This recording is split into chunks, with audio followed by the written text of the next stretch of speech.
Arena MK, Milton Keynes, and do you smell that, my friends? That is the smell of opportunity.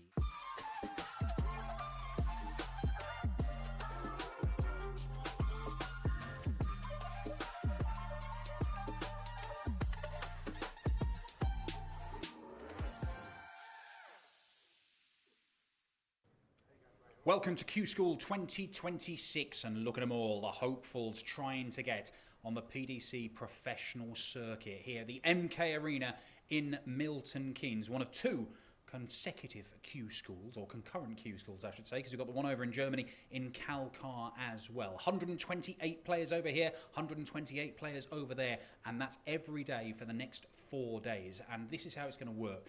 The players who make it all the way to the final from these tournaments each day will win tour cards. You don't have to win it outright in that final. We don't even play the final this year. So it's 2 tour cards per day that are dished out both here in Milton Keynes and over in Germany. And then the top performing players from these 2 Q schools will also get tour cards. We've got 5 to dish out here, so that's top 5 on the order of merit in the UK one, and 8 over in Germany, brings us to a total of 29 tour cards and spots on the professional circuit that will be won for the next 2 years. Now, as always with our Q school coverage, it is all bells and whistles, or not quite. We do have another camera. Look at that. Look at that. We've got another camera. Don't have the technology for a name strap, so there you go. Just did one myself. Right, okay, here's how it works.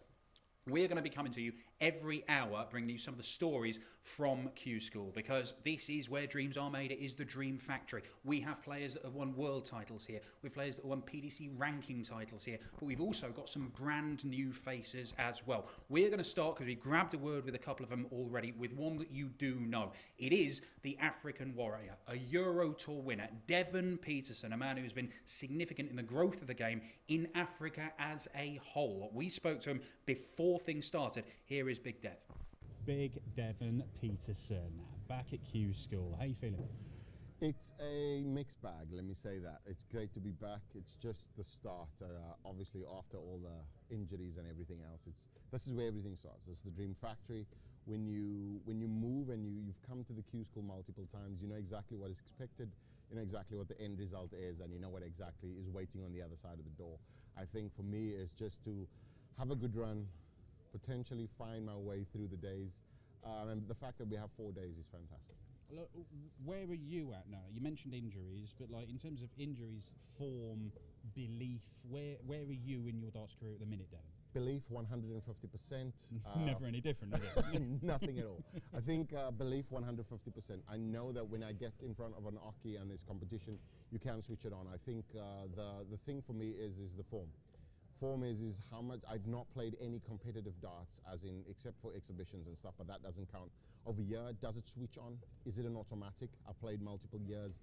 You know exactly the blue color of the Q School. I mean, it's synonymous. I mean, it's where things happen. So, yeah, I feel as though form-wise, I could be probably 50%. I could be 50% better. But I'm just going to yield on experience. You've got a whole load of other interests apart from Devon Petersen, the darts player. One of them being the sort of establishment of the African Darts Group, is it? African Darts Corporation? Group, there we go, I thought it was. But with David Munya winning at the World Championship, Peter Wachuri looks a really exciting player as well. There is talent coming from that part of the world that's not going to follow in your footsteps, and you're still a big player in that yourself, right? 100%, and I think that when you look at that and you look at everybody obviously moving in that direction itself, discovering new talent, Kenya, Egypt, Tanzania, Nigeria, Ghana, everybody kind of moving towards the future of the sport. We're now creating that platform through the African Darts Group and having the partnership with the PDC, extending the opportunity. Next year we'll see 8 players from Africa for the first time at the Q School.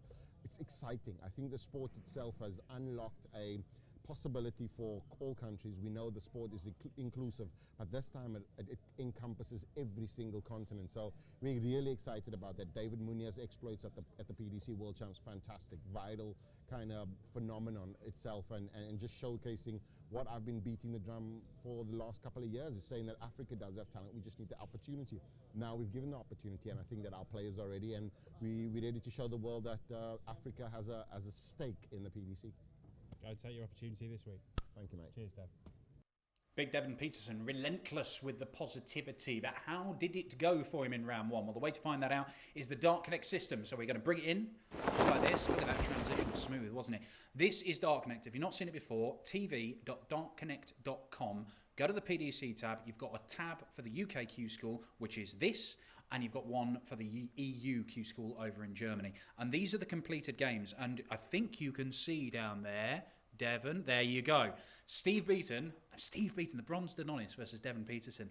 Quite the tasty matchup in round one on day one of the second stage of Q School. However, Devon said it was a mixed bag in terms of his form. He needs to go back into the bag and get something better out, because today was not good. Put that back into the bag, Devon. Steve Beaton picking up a point. And that is important, because even first round wins will get you a point this year at Q School. We are always, or do our best, to have 128 players. So we've got players on a reserve list that come in. In fact, one of them, Kevin McDine, has made up the numbers today, because Sean Carroll, who has got through, actually his car crashed. He's all right, so he should be okay to play tomorrow, but he is currently nursing a bit of a bruised nose from his airbag going off while he was on his way to MK. But we still get the 128, so there's no buys. So if you win a game even in round one, you get a point. Now, if we scroll up just slightly, in fact, you don't need to, because right at the very top is Tom Sykes. Now, this is a guy who a lot of people fancy to get a tour card. He has won a lot of stuff on Modus. He's been playing some excellent stuff in the WDF systems. But as you can see, pushed all the way and then beaten in a last leg decider by Lee Evans. You can see some of the other completed names there. Lots of Graham Hall, Jim Williams, Mervyn King, Jared Cole, all winners. Jared Cole beating Ted Everts by 6 legs to 1. But I'm going to focus on Tom Sykes as we get rid of that. Off we go. Thank you very much. Because Tom Sykes, the man from Castleford, may well be one to watch, even if today hasn't gone as planned. We grabbed him before that last leg decided defeat. Tom Sykes, Q School, a chance to get on the professional circuit. What does this mean to you? Yeah, it's massive. I've been focusing on this for quite a few months now. Had a few wins and stuff on the Modus Super Series and stuff, so it's been a lot of good preparation coming into it. So yeah, I'm happy. Well, you've been one of the stars of Modus, but you've also been doing some pretty impressive stuff in the WWF system, representing your country as well. I mean, how confident are you about your game at the moment? Yeah, I'm playing really well. I got through the first day, so I've had a couple of days off to perfect a couple of things, and hopefully I bring it out today, and we can get straight through today.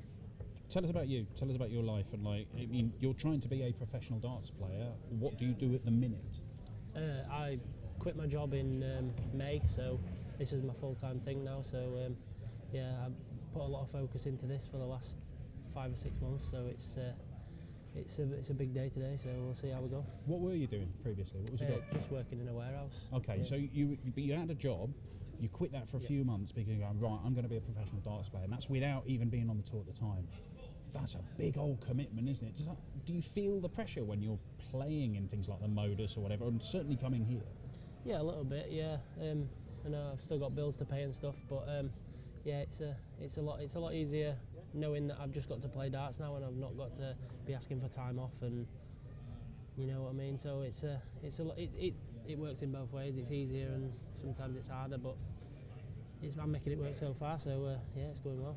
Well, presumably you're watching at least some of the World Championship, but when you're seeing, you know, these guys are trying to get on the tour, Pro Tours and Euro Tours and various TV tournaments, are you looking at them thinking, I've got the game to be up there, not just competing with those guys, but beating them as well? Yeah, 100%. I've played a few Pro Tours this year. I played about 10, I think, and I've had a couple of wins and got a lot of experience, so I know what today's about, and I know the level that I'm coming into, so hopefully I can get my level up to there and I'll be all right. Go and enjoy it, Tom. Cheers, mate. Thank you. Thanks a lot, pal. Okay, didn't go well for Tom Sykes today. However, 3 more opportunities for him to get himself on the professional circuit for the very first time. And it's not all about everything happening here at Arena MK in Milton Keynes. We do have our parallel Q School over in Kalkar in Germany. That's for players in Europe and indeed the rest of the world. So let's bring in the Dart Connect system. This is games as is going on right now. I can already tell you that players like Brian Rahman, Christo Reyes, who you saw play very well but go out in the first round of the World Championship, Teemu Harju, the Finn, Daniel Closer, former tour card holder, they have all been beaten in the opening round. No points for them. But as you can see, Adam Savada, the American, just getting going against Dominik Moravcik. We've got a heck of a game between Romeo Gerbavac of Croatia and Bruno Sturkli. Bruno Sturkli today who kind of looks like a kindly old man who makes wooden toys for children from Switzerland, like he's the bloke who fashioned Pinocchio. That guy. He had a good go at Littler, I believe, on a Euro tour a couple of years ago. 3-2 up, averaging close to 110 in that one. Already seen Patrick Boulin's just hit match-winning darts as well against Michael van der Ven. All of this stuff updated visit by visit, game by game. Win a match, get a point, get to the final, get a tour card. It is that simple over the next 4 days. We will be back every hour live from Arena MK. We will see you in an hour, and we'll be able to let you know if Charlie Manby, one of the stars of the World Championship, has actually picked up his first point this year.